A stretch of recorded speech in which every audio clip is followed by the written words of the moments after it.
오늘 골로새서 3장 15절 말씀, 사도 바울이 골로새 교회 성도들을 향하여 그리스도의 평강이 너희 마음을 주장하게 하라. 너희는 평강을 위하여 한 몸으로 부르심을 받았나니 너희는 또한 감사하는 자가 되라. 이렇게 말씀하고 있습니다. 오늘 본문에 보면 그리스도의 평강이라는 단어가 두 번이나 반복되죠. 그리스도의 평강이 너희 마음을 주장하게 하라는 거죠. 사람의 마음, 나의 마음이 아니라 그리스도의 평강이 너희 마음을 주장하게 하고, 우리가 구원을 받은 것도 하나님이 우리에게 이 평강을 주시기 위함이다. 우리 성경에 이 평강이란 단어는 아주 중요한 단어입니다.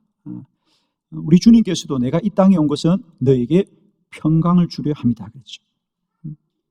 우리 성경에서는 평강 혹은 평화라는 단어입니다. 그래서 오늘 골로새서 3장 15절을 표준 세번역의 본문은 그리스도의 평화가 여러분의 마음을 지배하게 하십시오.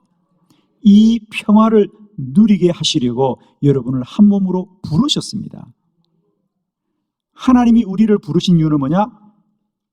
이 평화를 누리게 하기 위하여. 우리 주님이 이 땅에 오신 이유는 뭐냐? 이 평화를 누리게 하기 위하여. 샬롬입니다. 그래서 유대인들은 늘 만날 때마다 샬롬, 샬롬, 하나님의 평화가 함께 하시기를. 샬롬이라고 하는 것은 온전하다, 완전하다, 건전하다, 이런 뜻입니다. 그러니까 우리에게 하나님의 평화가 함께 하기 위해서는 우리의 내적인 평안함이 온전하고 완전해야 됩니다. 그렇습니다. 우리가 늘 하나님의 평화 가운데 살아가는 삶은 감사하는 사람이 되어야 된다는 거죠. 오늘 성경에 보면 여러분은 감사하는 사람이 되십시오. 감사가 그저 한순간의 말로 우리가 그치는 것이 아니고요, 우리의 삶이 감사하는 태도로 살아야 되고 감사하는 마음으로 살아야 된다. 아멘. 우리가 늘 감사하는 마음으로 살아야 우리 안에 하나님의 평화가 누려지게 될 줄로 믿습니다. 감사하는 사람은 날마다 때마다 나의 삶을 이렇게 살아갈 것이다. 오늘 5가지 말씀, 감사하는 사람, 감사하는 마음으로 사는 삶은 이렇게 사는 삶입니다. 첫 번째, 자신의 삶을 감사하는 사람은 모든 일에 대하여 고마워합니다. 누가복음 17장 15절로 16절을 교독합니다. 15절, 그 중에 한 사람이 자기가 낳은 것을 보고 큰 소리로 하나님께 영광을 돌리며 돌아와 예수의 발 아래에 엎드려 감사하니 그는 사마리아 사람이라. 아멘. 예수님께 10명의 나병 환자가 나와서 고침을 받았습니다. 돌아갔습니다. 그런데 그 중에 사마리아 사람 한 사람이 예수님께 다시 찾아와 발 아래 엎드려 감사하더라 그랬어요. 똑같이 10사람이 다 고침을 받았고 감사할 일이 있었지만 정작 감사한 사람은 그 중에 한 사람이었더라 그랬습니다. 오늘날도 마찬가지입니다. 우리에게 감사할 일이 없는 사람은 아무도 없습니다. 그러나 그 감사할 일을 알고 고마워하는 사람, 그들은 믿음으로 사는 사람인 줄 믿습니다. 어떤 성경학자가 이 본문을 두고 그러면 왜 나머지 9사람은 감사를 하지 않았을까? 그래서 한 10가지 정도의 이유를 설명해 둔 적이 있습니다. 그분의 책을 보면 왜 똑같이 다 고침을 받았는데 한 사람만 감사하고 나머지 9은 감사하지 않았을까? 첫 번째 이유는 그 9사람은 예수님이 자신들을 고쳐준 것을 당연하게 여겼을 거라고 하는 거죠. 왜? 예수님은 자기들만 아니고 다른 병자들도 많이 고쳐주었기 때문에 주님이 우리를 고치시는 것은 당연한 일이다 라고 여겼을 거다. 또 하나의 이유는 고침을 받았습니다. 그리고 이것을 고맙게 여기면서 감사한 사람은 한 사람입니다.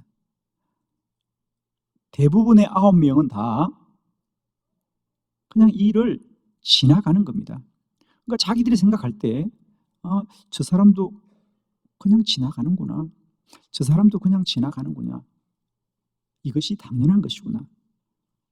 감사하는 게 당연한데 감사하지 않는 당연한 현실들 때문에 그들이 고마워해야 될 일을 잊고 지나가는 거죠.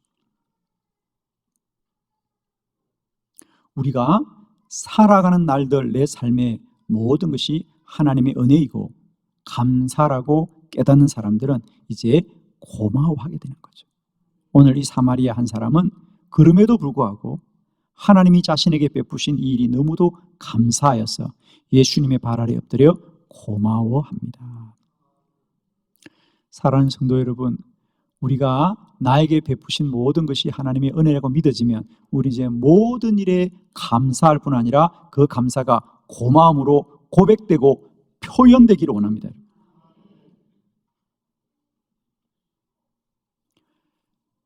고맙습니다. 고맙습니다. 고맙습니다.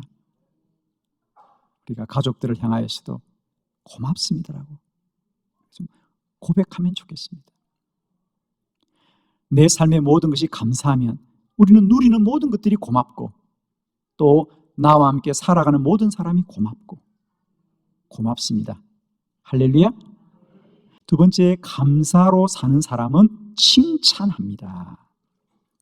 데살로니가 후서 1장 3절로 4절을 교독합니다. 3절, 형제들아 우리가 너희를 위하여 항상 하나님께 감사할지니 이것이 당연함은 너희의 믿음이 더욱 자라고 너희가 다 각기 서로 사랑함이 풍성함이니 그러므로 너희가 견디고 있는 모든 박해와 환난 중에서 너희 인내와 믿음으로 말미암아 하나님의 여러 교회에서 우리가 친히 자랑하노라. 아멘. 데살로니가 교회가 오늘 본문에 나와 있는 대로 박해와 환난 중에 있습니다. 그러나 데살로니가 교회는 그 박해와 환난 중에도 잘 이기고 믿음이 자라고 성도들의 사랑이 풍성하였다 그랬습니다. 그래서 바울이 참 감사합니다. 그러면서 바울은 그 일을 여러 교회에 자랑하더라. 데살로니가 교회가 참 훌륭한 교회입니다. 데살로니가 교회 참 복된 교회입니다. 데살로니가 성도들은 참 귀한 성도들입니다. 칭찬을 합니다. 사람들은 왜 칭찬에 인색할까요, 여러분? 여러분은 여러분의 이웃들을 향하여 칭찬을 잘 하십니까? 사람들이 의외로 칭찬에 인색합니다. 자신이 칭찬받는 건 즐거워합니다. 그러나 우리가 누군가를 칭찬하는 일은 참 인색합니다. 칭찬이 아니라 배가 아픕니다. 저 얘기 아니에요.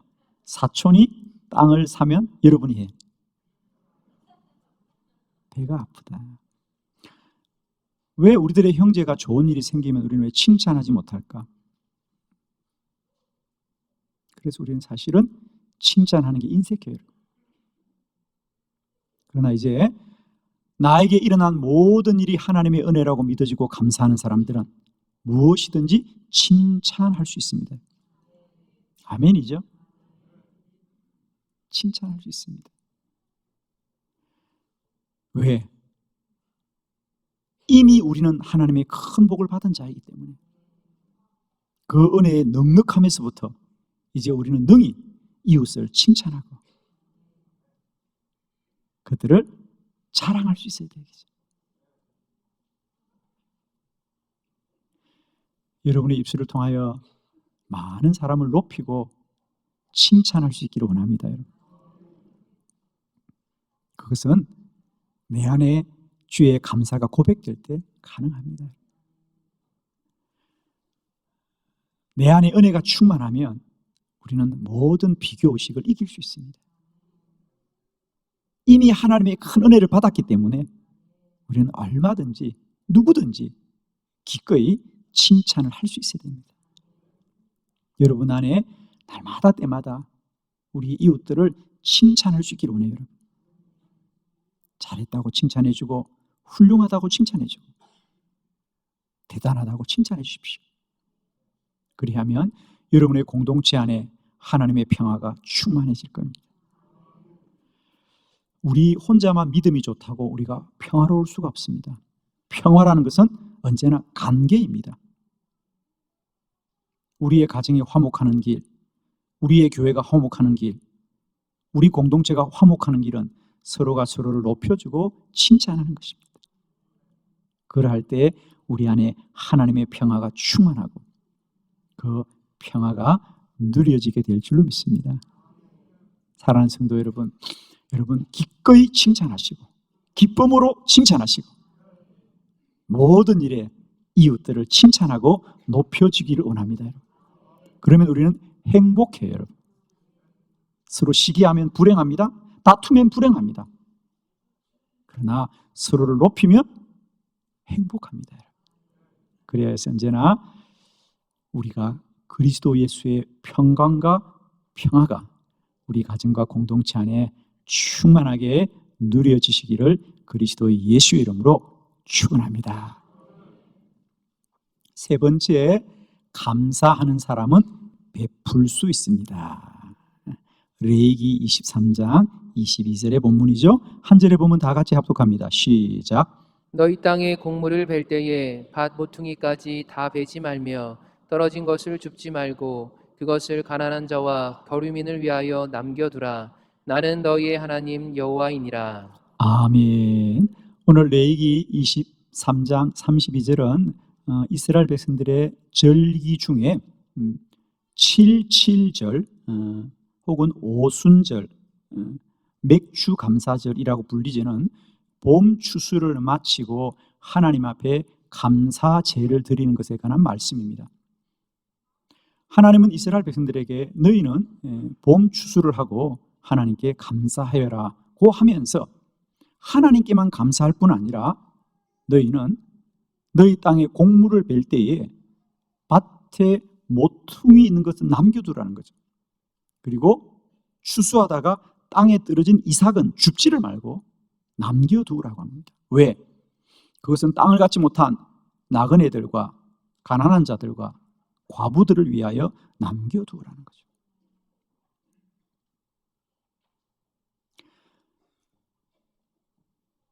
이 땅에 하나님이 이렇게 많은 식물을 자라게 하고 나에게 추수한 것이 하나님의 전적인 은혜라고 깨달아지고 감사하며 너희는 베풀어라. 사랑하는 성도 여러분, 많은 것을 가진 사람이 베풀지 않습니다. 아무리 작은 것일지라도 가진 그것이 나의 것이 아니라 하나님이 주신 거라고 믿어지면 베풀 수 있는 거죠.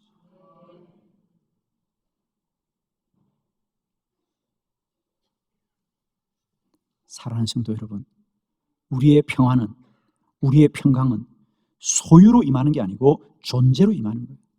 많은 것을 가졌다고 하나님의 평화가 임하는 게 아닙니다. 우리가 하나님 앞에 감사하고 감사할 때 평화가 누려지는 것입니다.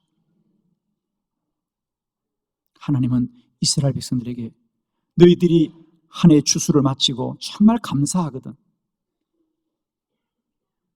너희들이 받은 그것이 전적으로 하나님의 은혜라고 믿어지거든. 가난한 자와 나그네된 자와 과부된 자들에게 베풀고 나누고 섬기라고 하시는 것이죠.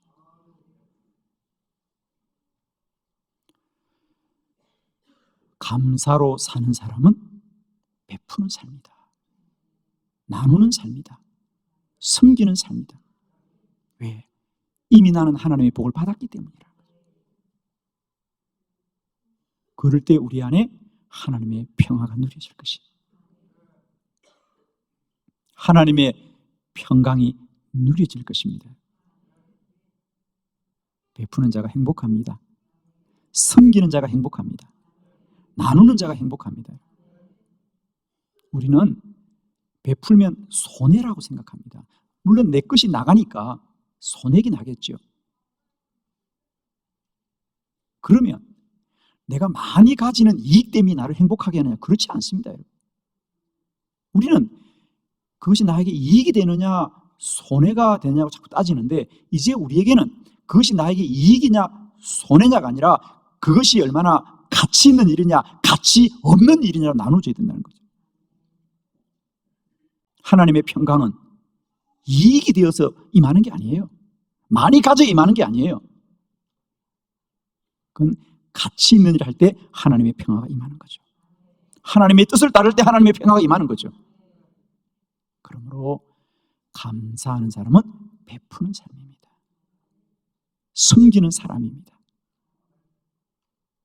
하나님이 사랑하는 그의 백성들을 우리가 섬기고 베풀 때 하나님이 우리에게 기쁨을 주시고 주의 평강을 넘치게 부어주실 줄 믿습니다.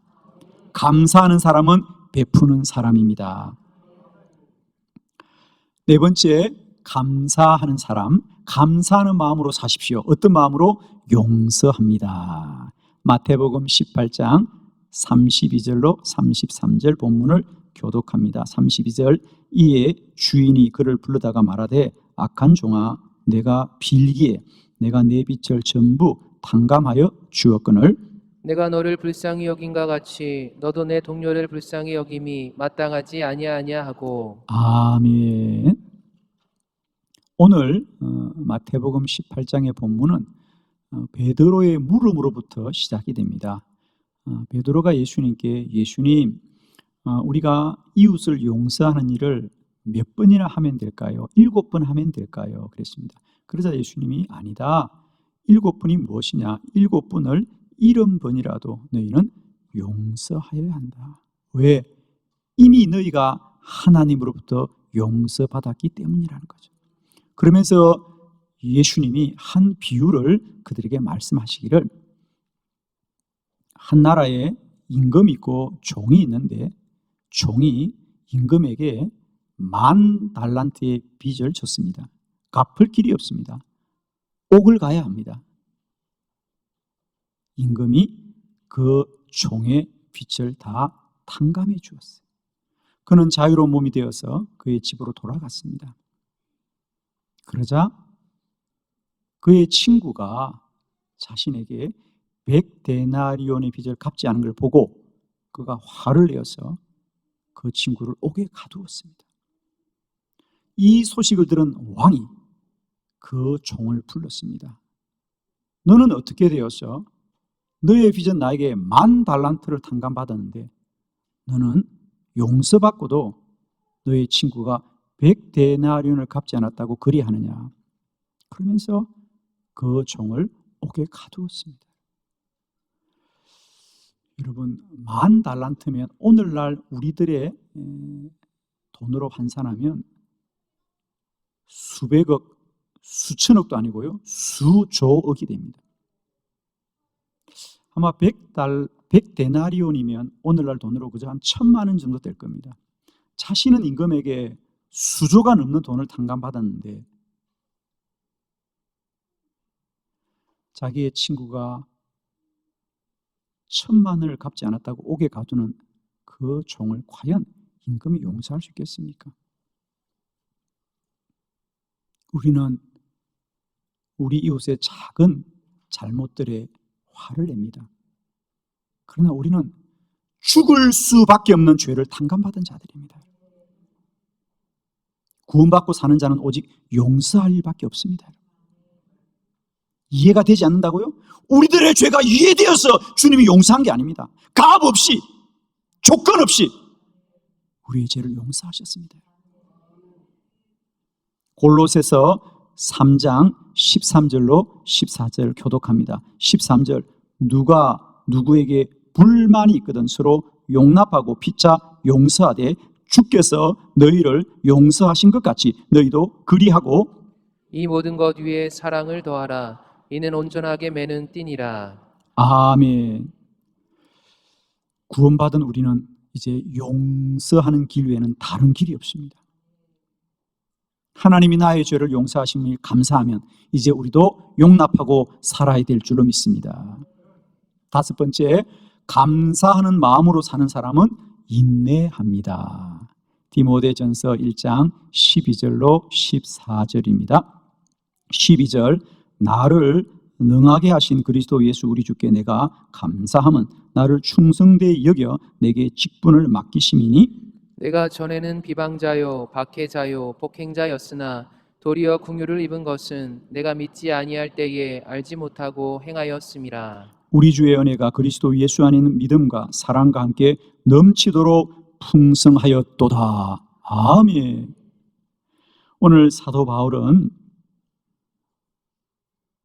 나에게 직분을 주신 나의 하나님께 감사합니다. 감사합니다. 그러나 그때 바울이 감사한 것은 옥에 있을 때입니다. 어찌하여 복음을 전하다 옥에 갇혀 있는데 하나님께 감사할까? 오늘 바울의 고백은 이렇습니다.